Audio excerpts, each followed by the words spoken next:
శ్రీ శ్రీ శ్రీ కన్యకా పరమేశ్వరి అమ్మవారి దేవస్థానంలో వేయించేసి ఉన్న మురళీకృష్ణునికి నిర్జల ఏకాదశి పర్వదినాన్ని పురస్కరించుకొని దేవాలయం అర్చకులు మహేంద్రాడ అప్పలాచార్యులు వేద మంత్రాల నడుమ క్షీరాభిషేకం ప్రత్యేక పూజలు చేశారు. ఏకాదశి తిథి శ్రీ మహావిష్ణువుకు ఆయన పూర్ణావతారమైన శ్రీకృష్ణునికి అత్యంత ప్రీతిపాత్రమైన పవిత్రమైన రోజు. ఈ పర్వదినాన ఉపవాస దీక్షతో పరమాత్మను ఆరాధించడం ఎంతో పుణ్యప్రదం.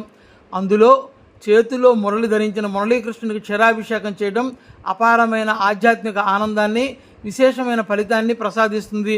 శ్రీకృష్ణుడు గోపాలుడు ఆవుల మధ్య పెరిగినవాడు కాబట్టి ఆయనకు గోక్షీరంతో అభిషేకం చేయడం అత్యంత సంతోషాన్ని ఇస్తుంది. ఏకాదశి నాడు క్షీరాభిషేకం చేసినా చూసినా తెలియక చేసిన పాపాలు నశించి జన్మాంతర దోషాలు తొలగిపోతాయని పురాణాలు చెబుతున్నాయి.